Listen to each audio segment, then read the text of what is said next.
Oui, c'est à propos de genre, c'était à l'époque de Vatican II d'ailleurs, oui. Bon, Alors oui, j'ai alors, parlé de la transcendance, de oui. l'humanisme. Bon, le progressisme, c'est peut-être pas le bon terme, hein. Je veux dire par là que Dieu va de l'avant, n'est-ce pas? Mais est-ce que ça veut dire qu'il y a une fin des temps ou quelque chose comme Ah bah, ça? bien sûr, ça veut dire qu'il y a une eschatologie, Oui, il y a une progression. Oui, alors il y a autre chose qui est caractéristique d'ailleurs des monothéismes en général, mais qui vient, je pense, du judaïsme, c'est que alors que dans les mythologies et les cosmogonies païennes, le temps est cyclique, parce qu'il suit les cycles de la nature, n'est-ce oui. pas? La rotation de la Terre sur elle-même, autour du Soleil, de la Lune autour de la Terre, qui correspond d'ailleurs au cycle féminin. Et puis il y a les saisons. Oui, tout ça, le jour et la nuit, les saisons, les cycles féminins, tout ça, c'est dans l'ordre naturel. On est dans l'immanence, n'est-ce pas?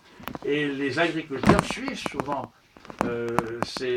comment dirais-je, les cycles lunaires, etc. Donc il y a une sorte d'obédience au cycle naturel, en quelque sorte.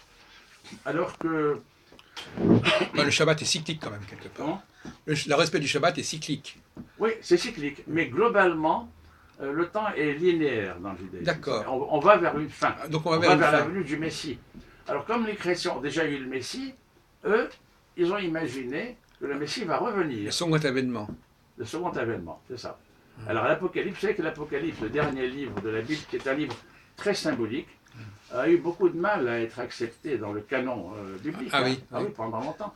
Je crois que c'est au congrès de Carthage, au concile de Carthage, autour de l'an 1000, qu'il a fini par être Ah accepté. oui. Mais il était trop gnostique, hein, c'est-à-dire ésotérique, pour être accepté. Parce que les pères de l'Église ont écarté des évangiles tout ce qui était un petit peu trop gnostique, ésotérique. Ils s'en méfiaient, à Comme juste titre. l'évangile selon saint Thomas. Voilà, l'évangile selon Thomas, l'évangile selon Marie. Ils ont gardé des choses qui étaient beaucoup plus concrètes, beaucoup plus réalistes, où on sent qu'il y a une vérité psychologique, sociologique. Alors que dans ces autres évangiles, c'est beaucoup trop abstrait et c'est probablement postérieur historiquement. Or, l'Apocalypse de Jean avait cet aspect un peu ésotérique et gnostique et ils s'en sont méfiés. Finalement, il a été adopté parce que pour que le Nouveau Testament suive un schéma semblable à l'Ancien Testament. Ah oui. Parce que dans l'Ancien Testament, vous avez la Torah, le Pentateuque, les 5 premiers livres qui définissent la doctrine, l'histoire et la doctrine. Enfin, la mythologie, l'histoire, la doctrine. Voilà. Ensuite, vous avez les livres sapientiaux, n'est-ce pas? Hein, le livre de Job, les proverbes, etc. Ensuite, vous avez les livres historiques, hein, les livres des chroniques, les livres des rois. Et puis vous avez les livres prophétiques. Vous avez plusieurs prophètes, hein, ce qu'on appelle les grands et les petits prophètes. L'évangile, c'est pareil. Vous avez l'histoire et la doctrine, c'est les évangiles. Vous avez l'approfondissement de la doctrine, ce sont comment dirais-je, les épîtres de Paul aux Corinthiens, aux Romains, aux Éphésiens, etc. Vous avez l'histoire, le développement du christianisme, de même que chez les Juifs, il y a les chroniques, il y a les rois, etc. Là, vous avez les actes des apôtres. Et puis, il manquait des livres prophétiques. Il n'y en a pas. Hein. Alors, on a rajouté l'Apocalypse finalement parce que ça faisait un livre prophétique. Et comme ça, le Nouveau Testament suit la même logique que l'Ancien. Voilà. Alors que dans le Coran, c'est très différent. Parce que dans l'Ancien Testament, oui, il y a une logique eschatologique. Dans l'Ancien Testament, il y a une structure qui est d'abord les origines et la loi, la Oui, Torah. oui. Ensuite, le développement historique des Hébreux, n'est-ce pas, après la sortie du Mhm. Sinaï, c'est-à-dire les chroniques, les rois, Mhm. etc. Ensuite, les livres sapientiaux, c'est-à-dire euh, Les proverbes, les proverbes, le livre de Job, l'Ecclésiaste peut-être. l'Ecclésiaste, etc. Et ensuite, les livres prophétiques. Il y a 12, 16 prophètes en tout. Voilà. Ouais. Hein. Donc il y a une structure. Mais Mais c'est pas. tout Oui. ceci annonce quelque Ah chose. bon? Voilà. Alors que dans le christianisme, la Torah est remplacée par les évangiles, les livres historiques, n'est-ce pas, sont remplacés par les actes des apôtres, Hein. les livres sapientiaux sont remplacés par les épîtres, Ah oui. et les livres prophétiques sont remplacés par un seul apocalypse. Il manquait quelque chose Ah, d'accord. au Nouveau Testament pour en faire une sorte Faire d'analogie de pendant l'Ancien. des Voilà. prophéties. Alors que dans le Coran, c'est très Ah différent, oui. parce qu'il n'y a pas de cette structure. Il y a des sourates qui sont arrangées d'ailleurs, non pas dans l'ordre chronologique, mais dans l'ordre de longueur. Hein. Les plus Oui. longues au début, les plus courtes à la fin. Ouais, ouais. Alors, de temps en temps, on vous dit à la Mecque, à Médine, mais il n'y a pas cet ordonnancement en 4 grandes parties, n'est-ce pas? C'est comme si on classait une bibliothèque d'après la taille des bouquins. Tout est à la fois prophétique, historique, légaliste, etc.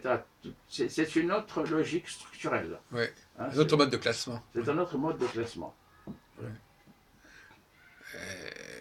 Et alors, et dans le judaïsme, comme dans le christianisme, et comme dans l'islam aussi, il y a un temps linéaire. Il y a une apocalypse dans l'islam. Oui. Il y a des paroles, je veux dire, lorsque la lune rejoindra le soleil, etc., que les étoiles tomberont sur la terre, bon, tout le monde saura quel a été son comportement sur la terre. Donc il y a une apocalypse dans l'islam, mais elle est diffuse dans le Coran, n'est-ce pas? Elle est diffuse. Dans le judaïsme, il y a également donc, cet esprit apocalyptique. D'ailleurs, il y a des apocalypses juives aussi, hein, qui n'ont pas été retenus dans le canon hébraïque. Il y a des apocalypses juives, n'est-ce pas? Alors, à votre avis, Jean Maruani, est-ce que l'époque actuelle correspond à un temps nouveau pour les Juifs? Est-ce que ça correspond? Est-ce qu'on se rapproche de quelque chose? Est-ce qu'il y a quelque chose qui se révèle maintenant ou qui a un aboutissement? Est-ce que vous voyez un aboutissement de l'histoire juive dans les temps que nous vivons ou qui sont à venir? Puisque vous parlez de Il y a eu plusieurs périodes dans l'histoire juive qui constituaient une rupture. Hein, il y a eu certaines persécutions célèbres, celle qui a donné lieu à la fête de Purim, avec Esther, oui. Voilà, qui est relatée dans le livre d'Esther, celle qui a donné lieu aux persécutions des descendants d'Alexandre, qui n'étaient pas d'ailleurs des Grecs, mais des Syriens hellénisés, qui voulaient imposer aux Hébreux des croyances qu'ils avaient acquises des Grecs. Vous savez, lorsqu'Alexandre a Vous parlez de la période des Maccabées? C'est ça, des Maccabées. Donc, il y a eu... Les Asmonéens, oui. Voilà. Alors, ce qui est curieux quand même, c'est que les livres des Maccabées ne figurent pas dans l'Ancien Testament, probablement parce qu'ils ne sont pas écrits en hébreu, mais en grec. Voilà, on ne peut pas accepter dans l'Ancien Testament quelque chose qui n'est pas écrit originellement en hébreu. On peut le traduire. En araméen, éventuellement. Voilà. Alors, ça a mené à la dynastie asmonéenne.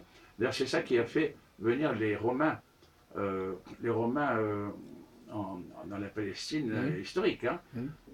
C'est Judas Maccabée lui-même qui a envoyé des ambassadeurs à Sparte, à Rome, en leur disant on est envahi par des gens qui veulent nous imposer, etc. etc. Nous avons découvert dans nos archives que nous sommes frères. Ah, c'est curieux, là il faudrait pouvoir le lire. Hein. Bon, c'est extraordinaire. Et le roi des Spartiates répond à l'ambassadeur de Judas Maccabée, nous avons effectivement trouvé dans nos archives que les Spartiates, il dit pas les Grecs, et les Juifs sont frères étant issus de la race d'Abraham. C'est dans le livre de Maccabée. Vous l'avez là dans une Bible chrétienne? Il faut le temps de le retrouver. Non mais ah oui, c'est ça. Voilà. Non mais je vais peut-être le retrouver tout à l'heure. Par contre, les Romains ils disent pas ça.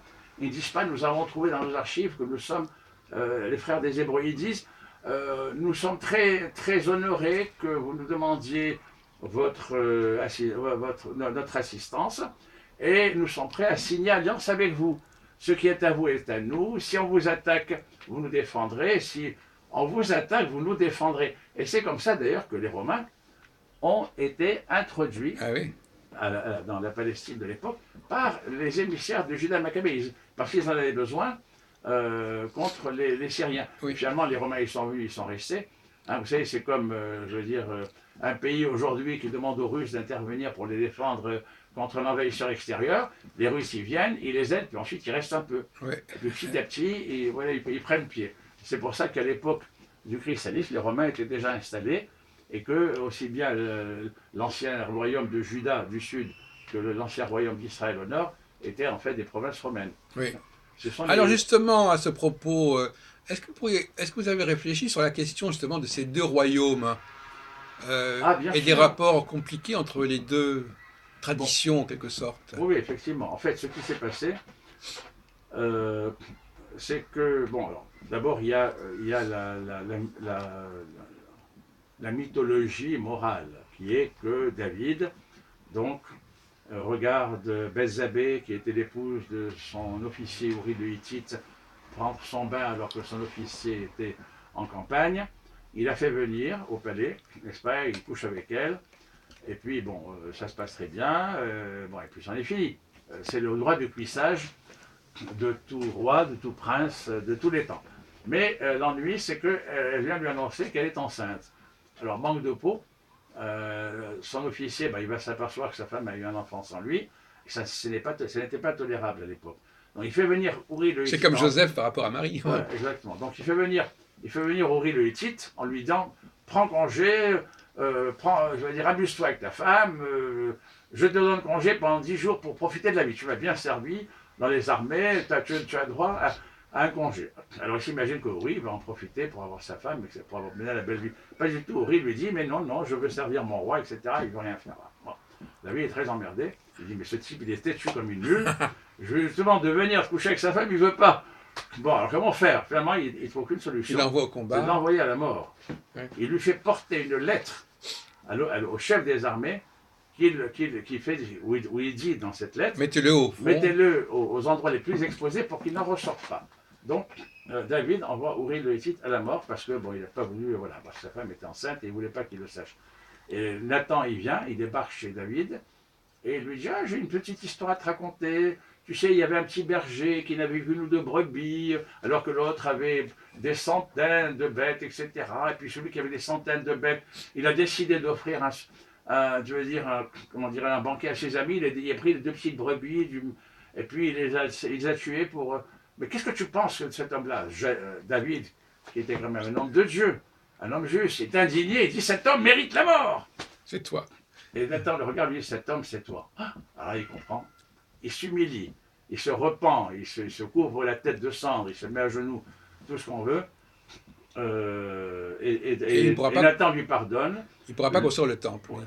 Nathan lui pardonne, mais il lui dit le fils de Bézabé mourra, tu ne pourras pas construire le temple, ça vient plus tard, mais ton royaume sera divisé pas de ton vivant. Ah oui. Et lui annonce ça déjà? C'était annoncé. Oui. Voilà, effectivement. Donc, alors, Salomon, lui aussi, c'était un drôle de personnage. Bon, c'était un grand roi, mais c'est un grand roi comme Louis XIV. Il a fait bosser les Hébreux, il les a soumis à la corvée, à la dîme, au servage, etc. Bon, sous la férule d'architectes venus de Tyr. C'est pour ça qu'à sa mort, ils ont protesté. Oui. Alors, à sa mort, donc, à Salomon, donc, d'abord, il a commencé son... comment dirais-je, son règne par un parjure, un sacrilège et un fratricide. Oui, fratricide, oui. Donc il avait promis à sa mère qu'il accorderait à son frère ce qu'il voulait. En fait, il n'a pas respecté la parole qu'il a donnée à sa mère, à qui il devait le trône, et il a fait exécuter son frère dans le Saint des Saints. Donc c'était un sacrilège, un fratricide. Bon, c'était des mœurs quand même cruelles à l'époque. Le judaïsme ne cache pas ça, oui. Dans l'islam, Mahomet, on le fait passer pour quelqu'un de parfait. Il est parfait. Vous dites quelque chose contre Mahomet, c'est pire que si vous parliez contre Dieu. Dieu, bon, d'accord, vous êtes athée, vous avez un autre Dieu, mais Mahomet, ça ne se tolère pas. N'est-ce pas? C'est même pas. C'est plus qu'un prophète, c'est plus qu'un Dieu. Je veux dire, même les chrétiens, ne vont pas jusque-là. Alors, dans le judaïsme, on ne cache pas. Les hommes sont humains, trop humains, comme disait Nietzsche, n'est-ce pas? Moïse, il dit, je suis bègue, je ne suis pas courageux, etc. Il cherche à se défiler. Prends-en un autre, n'est-ce pas? Et finalement, Jésus, il en a assez, il veut le faire mourir. Et c'est sa femme qui se rend compte que si Moïse ne veut pas y aller, c'est parce qu'il est bien installé dans sa famille, dans le désert, avec sa tribu, avec son fils. Et qui, fait allégeance à Dieu en circoncisant son fils, en badigeonnant les pieds de Moïse du prépuce de son fils. Voilà, ça c'est une symbolique très forte. Il ne faut pas oublier que les empereurs romains étaient badigeonnés du sang de sacrifiés lorsqu'ils passaient, lorsqu'ils entraient dans le, sous l'Arche de Triomphe. Donc c'est Séphora qui se rend compte, dans l'intuition féminine, que Dieu va faire mourir son mari, et pour le sauver, elle fait allégeance à Dieu, et finalement, il le pousse à aller vers sa mission. Donc Moïse, c'est un bec, c'est un peureux, il ne sait pas parler, mais il est quand même armé de l'Esprit de Dieu, et il réussit. Voilà. Donc on présente les gens comme ils sont, avec leurs qualités, leurs défauts. David, il avait beaucoup de qualités, mais des défauts. Salomon aussi. On ne triche pas, les hommes sont comme ils sont. Donc pour revenir à la dualité, il y a la dualité des deux royaumes. Voilà, la des royaumes. Pourquoi? Parce que lorsque Salomon est mort, Salomon, il a passé 7 ans à construire son temple, non, le temple de Dieu, et 13 ans à construire son palais. Bon. Il a passé plus de temps à faire construire son palais qu'a construit le temple de Dieu. Mais c'est peut-être des chiffres symboliques, hein, 7 et 13. Bon. Et qui manifeste une transcendance, je pense. Hein, parce que 7, c'est le 7e jour de la semaine qui est en dehors des 6 jours de la création. Et 13, c'est en dehors des 12 constellations du zodiaque. Donc ça aussi, c'est une forme de Oui, transcendance. moi, l'autre jour, vous m'aviez parlé de l'âge, des âges qui voulaient dire quelque Exactement, chose voilà, aussi. c'est ça, exactement. Et puis il a eu 700 femmes et 300 concubines. Tout ça, ça a un sens. Hein. Donc alors, finalement, lorsqu'il est décédé, son fils Roboam a réuni les sages du royaume, les anciens, qui lui ont dit, écoute, bon ça va, le peuple il a payé, maintenant on donne le temple, on donne le palais, le pays est en paix, on va laisser souffler. Hein. Parce que, encore une fois, les Juifs sont très fiers de Salomon, c'est comme Louis XIV pour les Français, il a construit Versailles, tout ça, mais ils ont bossé. Hein, il faut lire les caractères de la bruyère pour voir que les Français n'étaient pas très heureux à l'époque de Louis XIV. Maintenant, c'est Louis XIV, mais à l'époque, ils étaient, bon. Alors, ça, pour les Hébreux, c'est pareil sous Salomon. Donc, un grand roi, mais qui a fait trimer les Hébreux. Donc, lorsqu'il est décédé. Comme avait fait faire Pharaon. Comment? Comme l'avait fait. Ouais, un peu comme ça, voilà, c'est ça. Voilà. Non, sauf que Salomon était des leurs, alors Pharaon, c'était un prince étranger. Donc, enfin, ça revient au même. Hein, ça veut dire, il est des nôtres ou pas des nôtres, c'est un peu de l'arnaque. Donc, il vaut mieux être gouverné par quelqu'un qui n'est pas des nôtres et qui est bienveillant. Donc, ils souhaitaient que ça s'arrête un petit peu. Ils souhaitaient que ça s'arrête, voilà. Il dit, bon, maintenant ça va. Alors que les jeunes blancs-becs là, qui étaient là, ils voulaient leurs chevaux, leurs femmes, tout ça, ils disaient, mais non, il faut le faire trimer. Les gens, ils ont pris l'habitude, etc. Bon, ben, bref. Le jeune Roboam a suivi l'avis des jeunes blancs-becs au lieu de l'avis des vieux sages. Et finalement, il y a eu une révolte.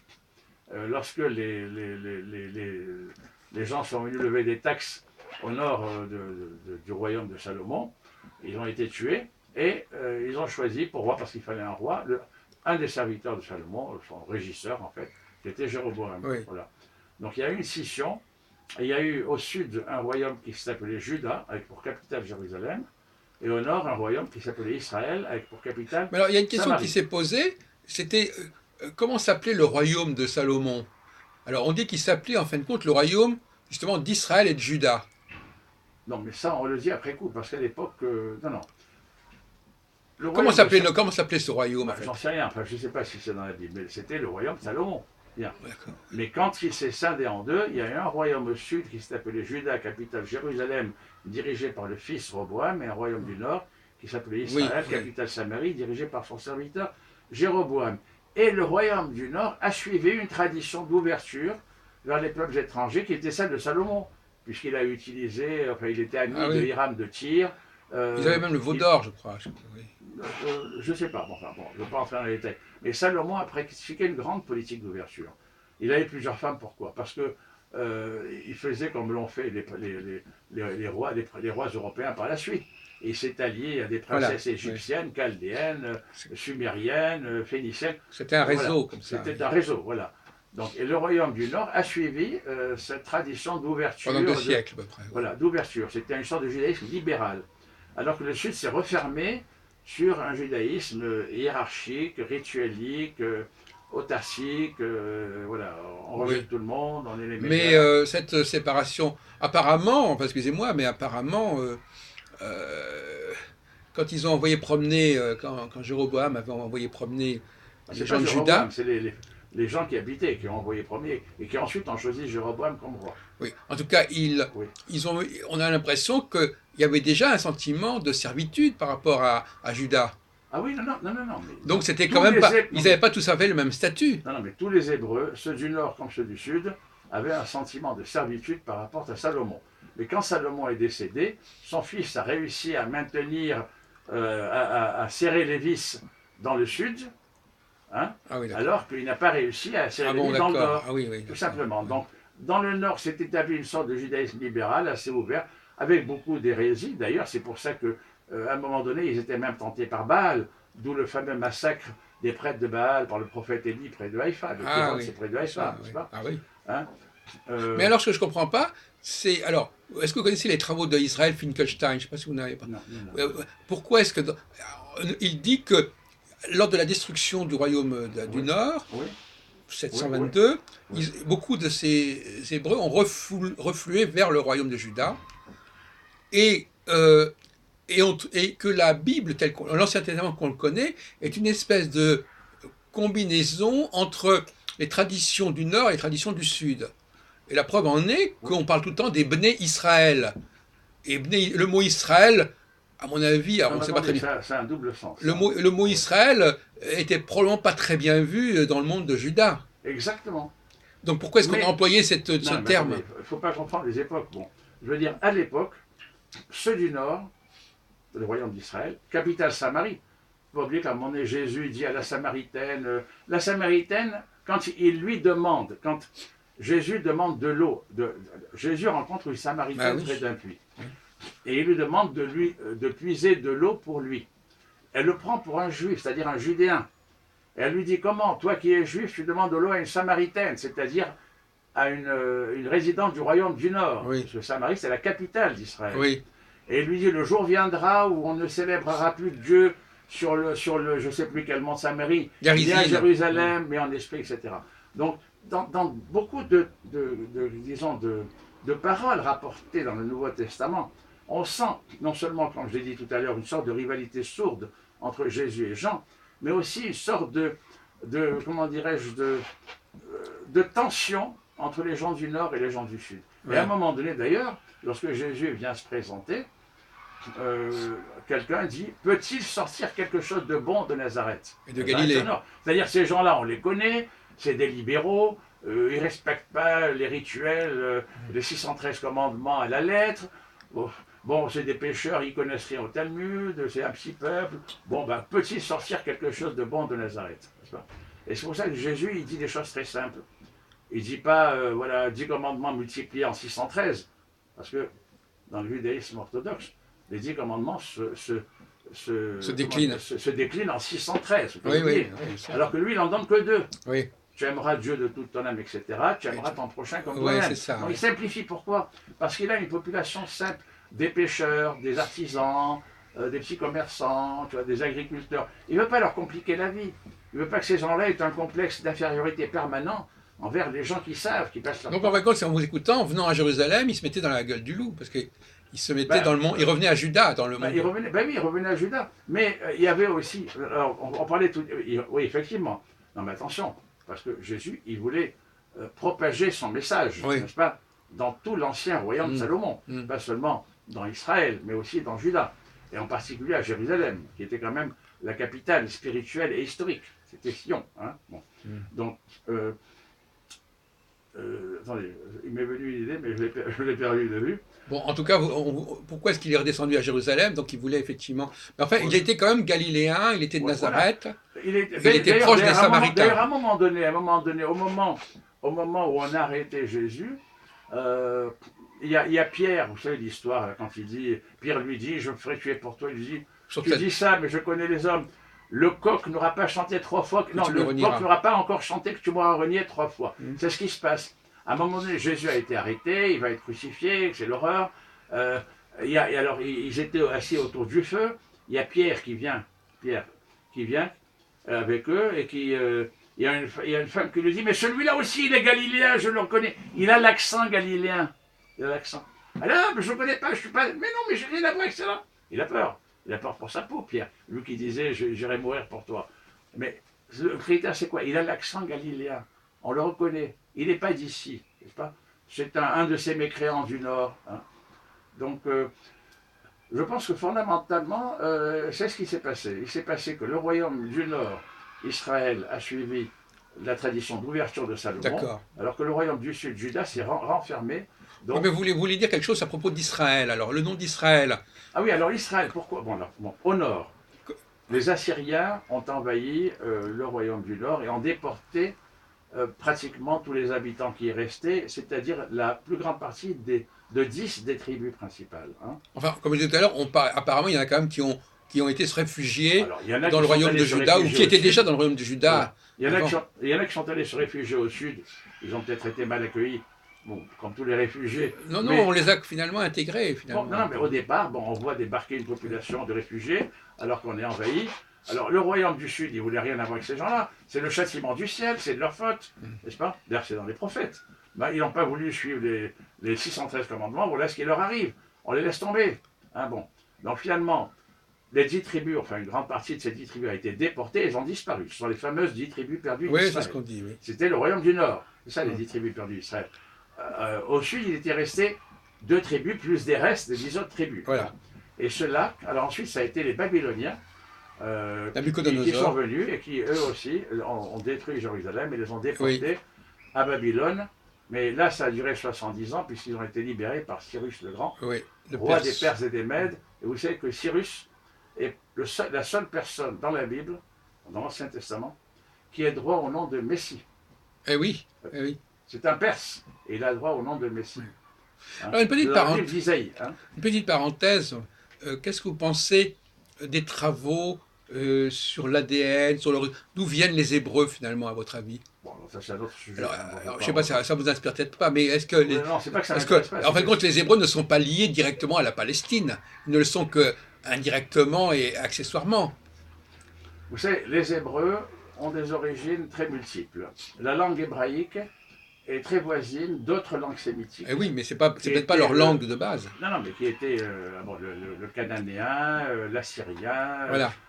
L'araméen, l'arabe, etc. Le sumérien. Mais ça ne veut pas dire que les Hébreux étaient eux-mêmes des sémites. Exactement. D'ailleurs, le nom original d'Abraham, c'était Abram. Oui. Abram, qui en hébreu veut dire père de la colline. Oui. C'est-à-dire père du masculin. La colline, de ce qui est en hauteur, oui, c'est ça. Père de la hauteur. Et il devient Abraham, c'est-à-dire père de la matrice. En hébreu, Raham, c'est la matrice féminine. On traduit par père de la multitude. Donc ce père du masculin, Abraham, devient père du féminin, Abraham. Ça, c'est le premier point. Bon. Et le deuxième point, c'est que son nom, c'est l'anagramme d'un dieu hindou et arien, Brahma. Hein? Ah oui, d'accord. En plus, il vient d'Ur en Chaldée. Donc, or, à l'époque, Ur en Chaldée faisait partie d'un royaume sumérien. Et les Sumériens, comme les Hittites d'ailleurs, étaient des Ariens, ce n'étaient pas des Sémites. Eh oui. Donc, la langue hébraïque est une langue qui est globalement sémitique, mais son graphisme n'est pas sémitique. Ah oui, c'est... Et beaucoup d'éléments donnent à penser que le peuple lui-même n'était pas sémitique en majorité. C'est ça. Mais ils ont passé quand même 4 siècles en Égypte, et là, il n'y avait pas que les Hébreux comme esclaves, et je pense que par la suite, comme d'ailleurs les Juifs dans le monde actuellement, ils se sont beaucoup mêlés aux peuples environnants. Et l'hébreu, bon, je ne sais pas s'il était à l'origine, mais c'est quand même indubitablement une langue qui est très fortement sémitique, sauf dans son graphisme. Hein. On dit que c'est l'alphabet. Il y a plusieurs alphabets, parce qu'il y a l'alphabet, il y a la cursive, qui est plus authentique, parce que les majuscules, c'est plutôt araméen. Oui, l'écriture carrée, ce qu'on appelle l'hébreu carré. Non, mais ce qu'on dit, c'est que l'origine de l'alphabet est phénicienne, c'est que c'était les Phéniciens qui ont inventé le premier alphabet. Le deuxième, ça a été l'hébreu, mais tous les autres suivent, hein, tous les autres, y compris le grec, le latin. Moi, j'ai chez moi une carte de l'évolution des alphabets au Proche-Orient, de tous les alphabets, y compris l'alphabet français, l'alphabet cyrillique, etc. Tous ces alphabets sont d'origine, alors il y a une controverse, soit phénicienne, soit hébraïque. Alors peut-être qu'on ne veut pas dire hébraïque, parce que qui dit hébraïque, qui dit Bible, donc dit non-laïcité, bon, alors on dit phénicienne, mais c'est possible, je ne sais pas. En tout cas, ça vient de là. Hein. En fait, l'alphabet, c'est pas la langue, de toute façon. L'alphabet n'est pas la langue, mais c'est quand même un moyen d'écrire très caractéristique et très différent des hiéroglyphes égyptiens ou chinois ou japonais ou autres. Hein. Alors, revenons-en à cette question de la fin de l'histoire. Je vous posais la question de savoir si... Est-ce qu'on peut dire encore un mot de Juda et Israël? Oui. Vous remarquerez que dans la scène c'est le repas. C'est le repas de Pâques. Hein. Bon, Jésus qui était juif, il a été circoncis, il a fait sa bar mitzvah, etc. Hein. On a beau le représenter sous les traits d'un bon normand ou d'un bon, je sais plus quoi, un bon grec, il était quand même juif des 4 côtés, si on peut dire. Hein, voilà. Donc il a été circoncis, il a même des tableaux célèbres qui représentent la circoncision de Jésus, etc. Enfin, des 4 côtés, on ne sait pas très bien qui est. Ah oui, si on admet son père Zacharie, c'est ça. Non, mais son père putatif, Joseph. Putatif, oui, c'est ça. Sa mère réelle, Marie, était juive.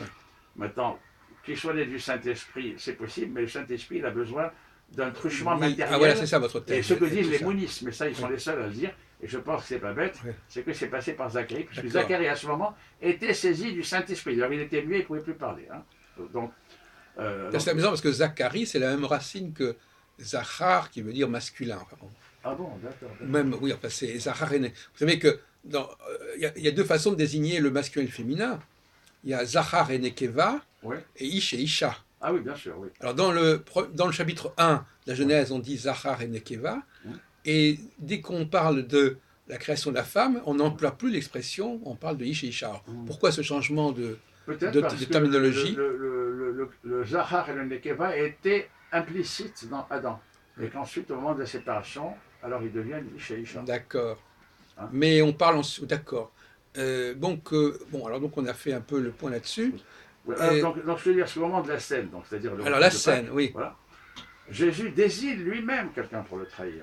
Oui, C'est pas quelqu'un qui voulait le trahir, c'est dans les évangiles, regardez attentivement. oui. C'est pour ça que l'esprit scientifique, ça sert quand même à décortiquer, Et oui, à faire la part des choses. oui. Jésus dit à quelqu'un que c'est lui qui va le trahir.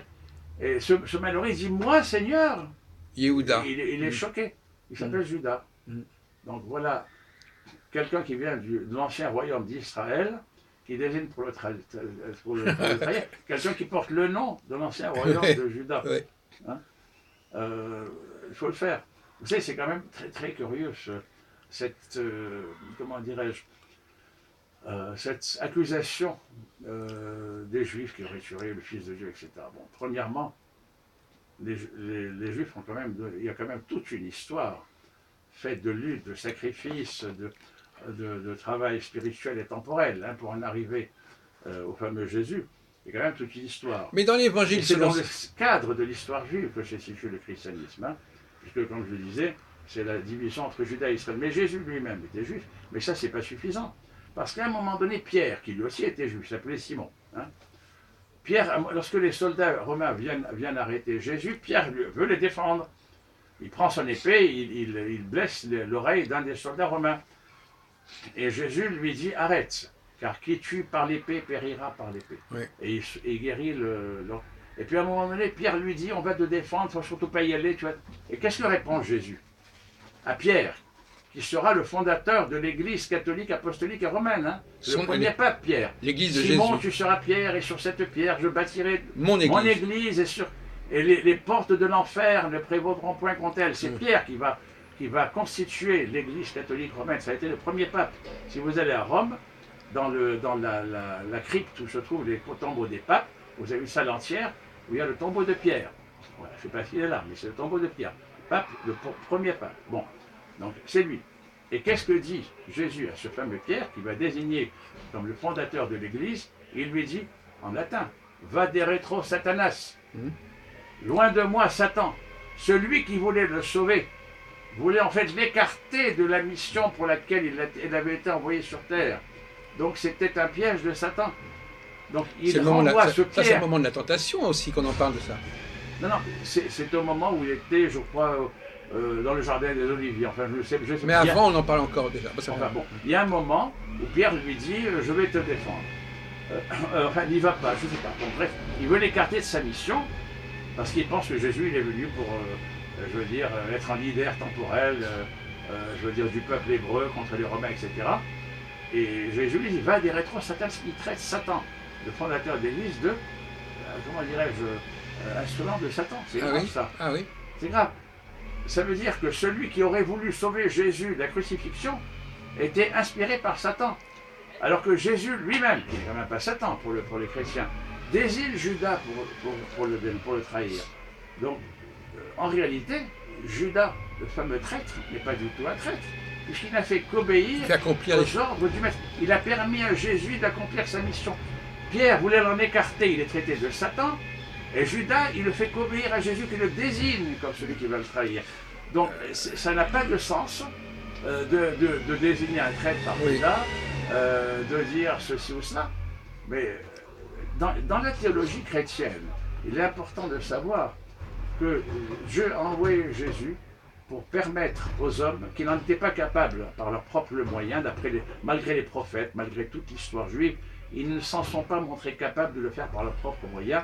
Dieu a envoyé Jésus pour réparer le péché originel d'Adam et Ève. Il l'a envoyé pour ça. Et Jésus est venu pour le faire. Donc, en l'écarter de sa mission, c'était être inspiré par Satan, par le serpent.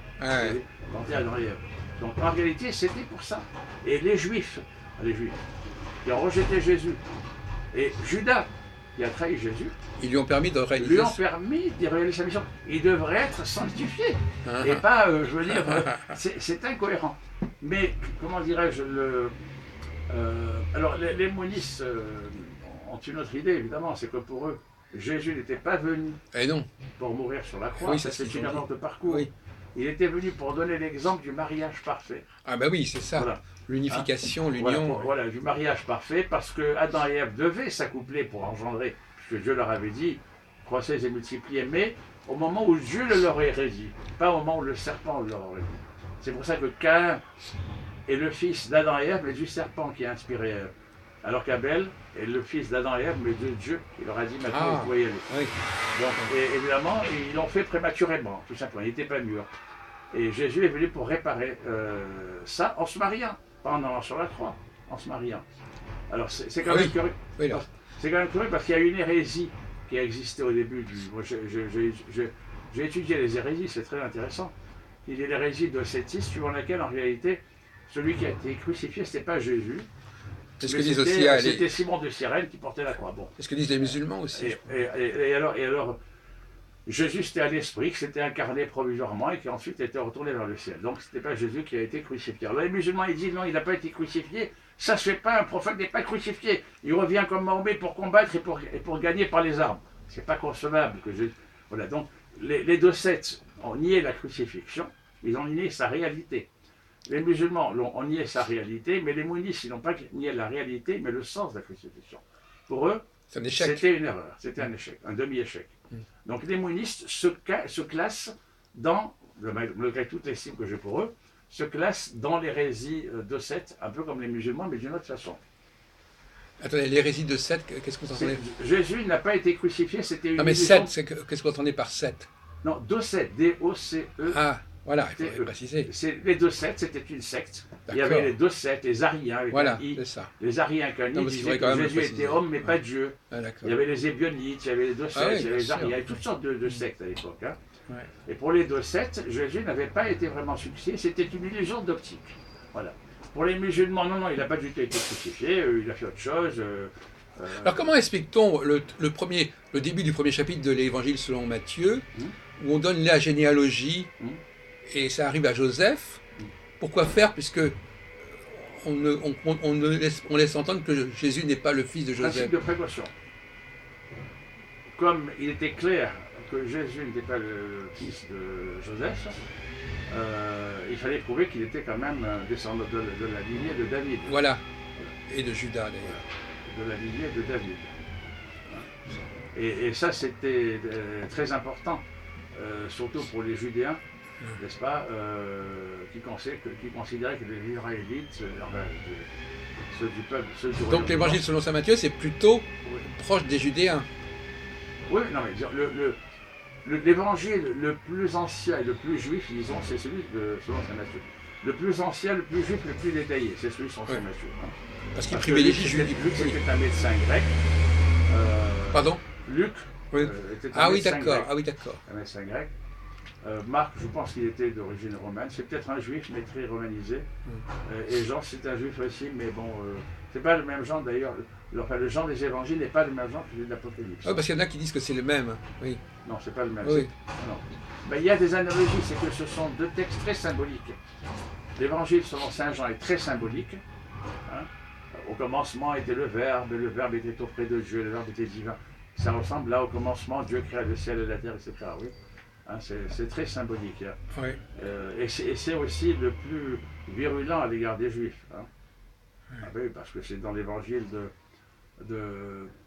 comment dirais-je, de Jean, qu'on dit les Juifs le présentèrent. Les Juifs, bon, c'est compatriotes, c'est corréligionnaire. On n'est pas aussi insistant sur le rôle des Juifs chez Matthieu ou chez Marc. Oui. Chez Jean, c'est très symbolique et je pense que la raison en est qu'il a fortement, le Jean qui a écrit l'évangile était fortement inspiré par des sectes gnostiques. Dans son évangile est très gnostique. Hein, Est-ce que vous qui connaissez, était très antisémite. Hein, je veux dire. est-ce que vous connaissez le psaume 22? Je le connais certainement, mais Le psaume 22, Oui, c'est un oui. psaume dont on parle beaucoup actuellement, parce que d'abord on retrouve la formule Père, pourquoi m'as-tu abandonné dans le psaume 22 oui, et quand on lit le psaume 22, on voit beaucoup d'éléments qui auraient été repris, oui, un peu comme la question de Maurice Joly par les oui, protocoles, oui, qui auraient été récupérés. Alors donc finalement ça pose le problème du recyclage Alors il y a deux, moi j'en parlais oui, avec, il y a deux, ou bien Jésus s'est conformé à ce qui a été annoncé, oui, ou bien on a emprunté des éléments bien sûr. pour réécrire certaines histoires, ou bien alors, encore une troisième thèse que je vous signale, j'aimerais bien avoir votre avis à ce sujet, il y a certains éléments de l'Ancien Testament qui auraient été remaniés à l'époque chrétienne. Non, l'Ancien Testament ne pouvait pas être remanié puisqu'il a été jalousement préservé par les rabbins qui font attention à ce qu'une virgule ne Donc vous soit pas altérée. considérez qu'il est inconcevable Non, qu'il y ait eu des retouches tardives non, non. sur l'Ancien Non. Testament. Ce qui est probable, c'est que la version définitive de l'Ancien Testament a mis du temps à être établie. Hein. Je veux dire, il y a toute une tradition orale qui remonte à Voilà. Moïse et peut-être à Abraham, qui a été mise par écrit par Esdras à l'époque de l'exil à Ah oui. Babylone, et après, et probablement qu'à cette époque, il y a pu avoir plusieurs versions. Mais il y a eu un moment où on n'a plus touché. Voilà. C'est comme le Coran d'ailleurs. Le Coran, il y avait plusieurs versions qui traînaient un peu partout. Et ce sont les califes omeyyades qui un beau jour ont réuni les sages de l'islam, les anciens compagnons du prophète. Ils les ont enfermés dans un endroit. Ils leur ont dit, vous ne sortez pas de là tant que vous ne vous mettez pas d'accord. Ils se sont mis d'accord sur ce qu'il fallait garder, éliminer, changer. Ils ont mis tout ça dans tout ça, puis une fois qu'ils sont mis d'accord, ils disent bon, maintenant vous brûlez toutes les versions antérieures. C'est pour ça qu'il n'y a pas d'exégèse possible pour le Coran. Pas tout a été brûlé. Bon, je sais pas, il y en a peut-être qui sont restés quelque part. Il n'y a pas de manuscrit de la mer morte, il n'y a pas de truc de Qumran, etc. Alors qu'on a retrouvé d'anciennes versions de certains textes hébraïques dans les manuscrits de la mer morte, à Qumran, Et alors justement, est-ce qu'il y a des... et qui concordent pratiquement Ah oui, très bien, qui concordent très bien oui, avec le texte officiel, n'est-ce pas? oui.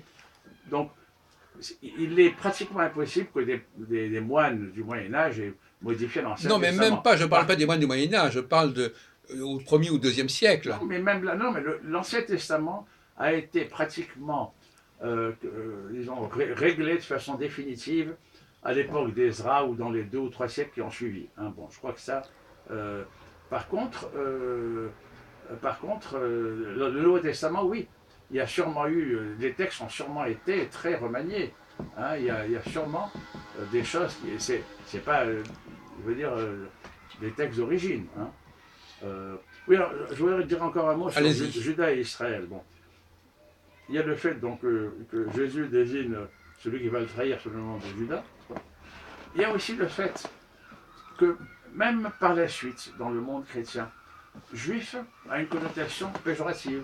Bien sûr. Juif, c'est-à-dire judéen, Yehudi, n'est-ce pas? Yud. Alors, Yod, Yod en allemand c'est Yod, en arabe c'est Yehudi. Yaoud. Non, non, c'est Yehudi, je crois. Enfin bon, ça dépend. Et en espagnol, c'est Judío. Voilà, peu importe. Donc en français c'est juif. Juif, on sent pas bien le rapport Voilà. avec Non, mais il y a une Jésus. connotation péjorative dans juif, que ce soit Yod, Yehudi, etc. Alors que israélite, ça sonne plus moderne, plus assimilé. Oui. Oui, je suis français. On le disait souvent Voilà. avant les années 60. Je suis juif. Ah, vous êtes juif? Ah, je suis français d'origine israélite. Ah, israélite, c'est. De confession israélite, encore mieux. Comment De confession mosaïque, oui. Voilà. Aussi. Non, mais je veux dire pourquoi? Parce que je pense que c'est encore un relent de cette scission des royaumes de Juda et Israël. Ah oui. Juda qui représentait le judaïsme, je veux dire, rituelique, hiérarchique, talmudique, etc. Et Israël qui était le royaume du Nord, là d'où vient Jésus au fond. Oui. Et je me demande si c'est pas pour ça que les fondateurs de l'État d'Israël ont choisi ce nom. Et oui, je me pose Parce la question. C'était des laïcs, Oui. c'était je veux dire, des socialistes, des laïcs à l'origine. Ben Gourion, tout ça. Voilà, et ils se sont dit, ils ont pris finalement le nom du royaume du Nord. Oui. Façon de dire, on est des laïcs. Et d'ailleurs, même maintenant, Jérusalem, c'est le noyau dur des juifs orthodoxes, etc. Mais si vous allez à Haïfa ou à Ternion, là vous voyez les gens les plus laïques, les plus, hostiles à toute orthodoxie juive. Même maintenant. Attendez,